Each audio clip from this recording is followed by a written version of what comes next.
From the moment Meghan Markle stepped into the British royal orbit, something ancient stirred beneath the surface, because history has a habit of repeating its emotional patterns even when the costumes change.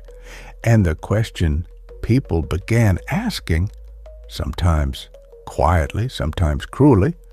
was not just who she was, but what she represented, much like Anne Boleyn nearly 5 centuries earlier.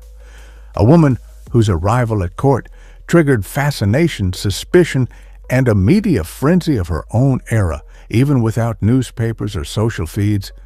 because Anne, too, entered a rigid system not built to absorb disruption, and in both cases, the outrage was rarely about a single action, but about presence itself, about what happens when a woman refuses to remain ornamental, when she speaks, thinks, influences, and does not apologize for existing outside the narrow script assigned to her. Anne Boleyn was described by her critics as arrogant, manipulative, too outspoken, too ambitious, accused of bending a king to her will, blamed for religious upheaval and national instability, while Meghan Markle, centuries later, found herself framed as demanding, difficult,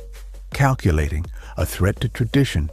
with headlines questioning her motives, her tone, her body language, her past, and even her right to belong. And the parallels become sharper when you notice how both women were relentlessly examined, not for what they did,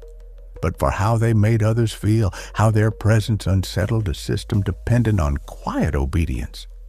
And in Anne's case, that scrutiny escalated into something fatal, a campaign of character assassination that transformed rumor into treason,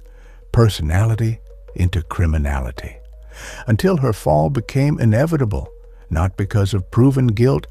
but because she no longer fit the story the court wanted to tell. Meghan's story unfolds in a far less lethal era, yet the mechanisms feel hauntingly familiar, with tabloids dissecting her every move, commentators debating her sincerity, critics framing her independence as rebellion, and supporters recognizing something deeper at play, a collision between a centuries-old institution and a woman shaped by a modern world that values voice over silence. Both women were outsiders in different ways. Anne navigating a court that weaponized virtue and lineage, Meghan entering a monarchy struggling to reconcile tradition with global visibility. And in both cases, their relationships with royal men became the lens through which they were judged,